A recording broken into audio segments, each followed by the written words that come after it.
Hola, hola. Donc aujourd'hui, nouvelle vidéo sur ma chaîne Madrid Galaxy. C'était France-Danemark. On prend la victoire, 2 buts à 1. Bon match qui a fait plaisir. Il y a eu deux, trois petits moments de suspense avec l'égalisation du Danemark, mais on s'en sort bien. On va dire que en général, l'équipe de France a bien joué. Énormément d'occasions, énormément d'occasions.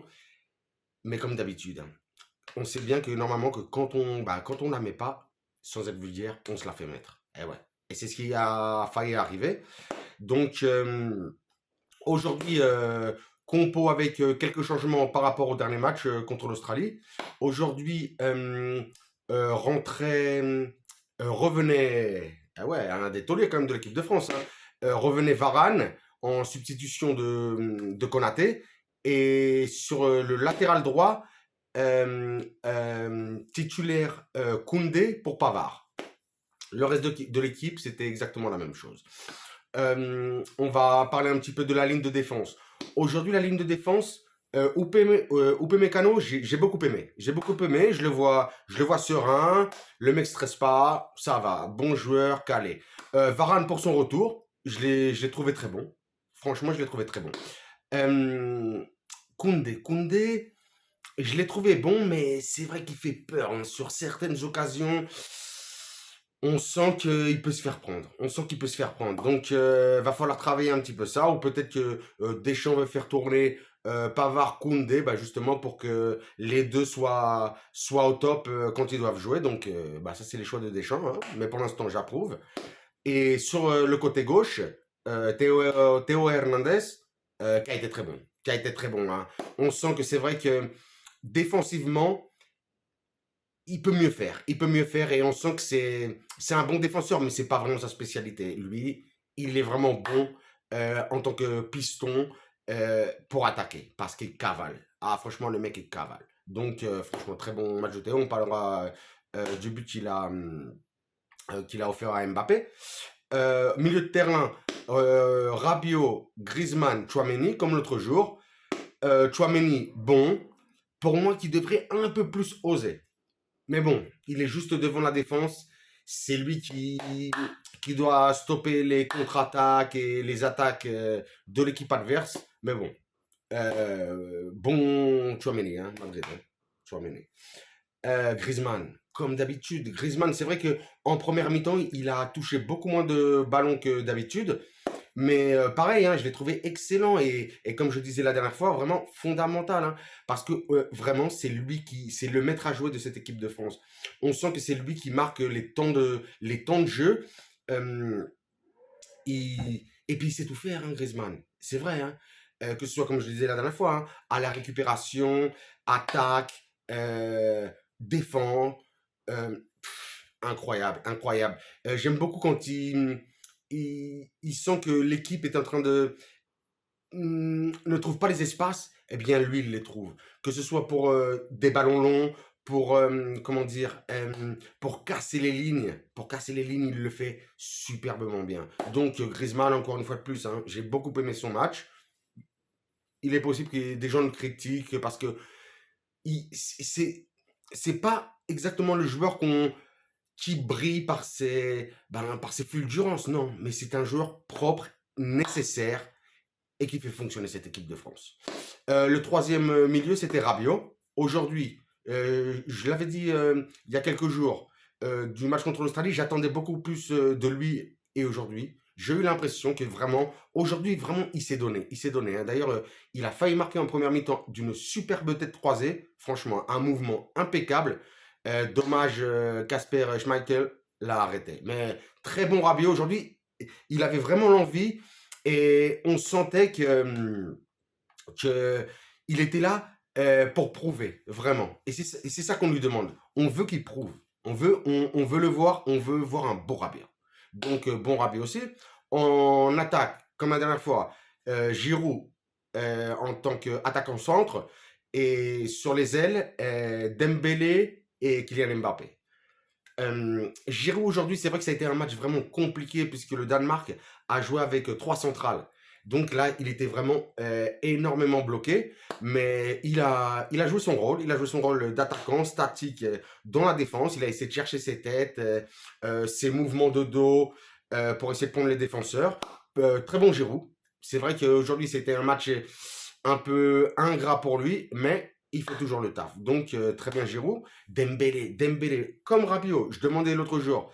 Je veux le voir beaucoup plus offensif, concerné. Eh bien, je l'ai trouvé aujourd'hui comme ça. Je l'ai trouvé très concerné.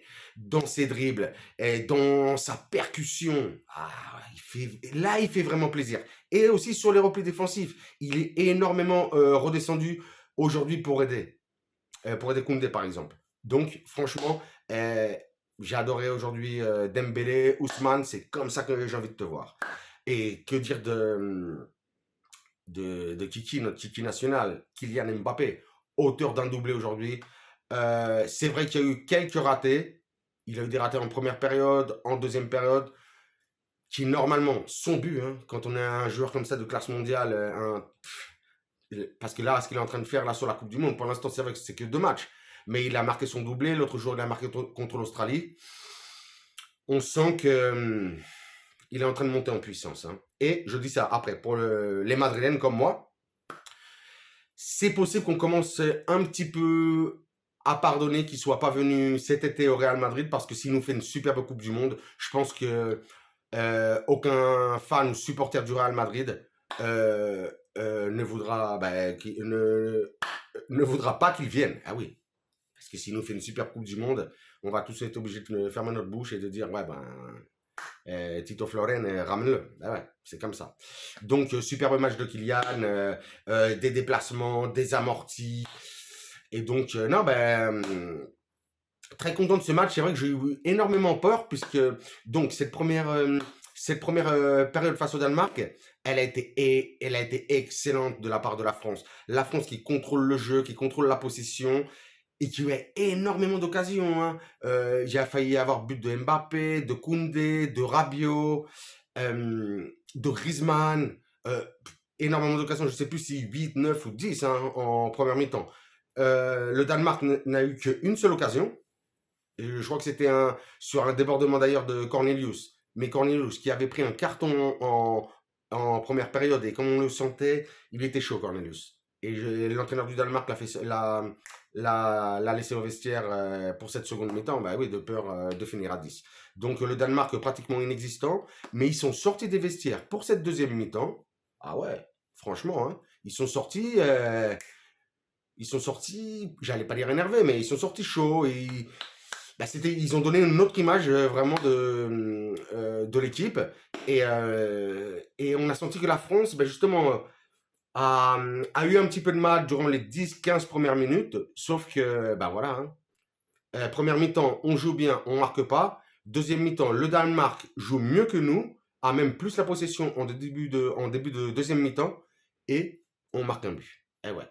Donc, énorme percée comme je disais, énorme percée de Théo Hernandez, qui cavale depuis la défense de la France, hein, de notre surface, hein, qui cavale, qui offre le but à Kylian Mbappé. Donc, pas grand-chose à dire, hein, pas grand-chose à dire, à part que ça a fait super plaisir. Et pareil, sur le deuxième but, c'était une passe de Griezmann, qui lui aussi prend ses petites stats et tout ça. D'ailleurs, Kylian Lamé, je ne sais pas si c'est du genou, de la hanche, je n'ai pas exactement vu, mais belle performance des Français qui me conforte dans l'idée en tout cas, qu'on puisse faire quelque chose dans cette Coupe du Monde. Aussi, j'allais oublier, en première mi-temps, il y a eu une faute sur Mbappé pratiquement au début du match, qui pour moi aurait pu être vraiment un carton rouge.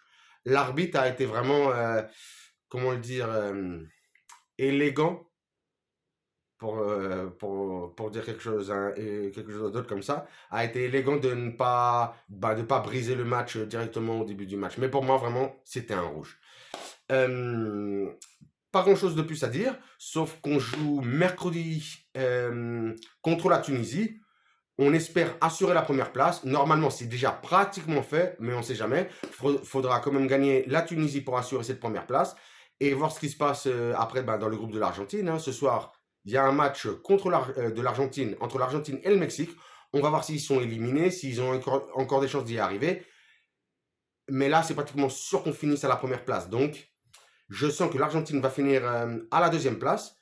Et ben, on refera sûrement les huitièmes de finale qu'il y avait eu pendant le mondial de Russie en 2018. On s'en était bien sorti, donc il n'y a pas de quoi commencer à stresser ni rien du tout. Sur ce, je vous dirais, euh, abonnez-vous ou abonne-toi, laisse-moi un petit commentaire, un like ou un pouce, comme tu veux le dire. Et sur ce, je te dirais hasta la próxima et allez les bleus.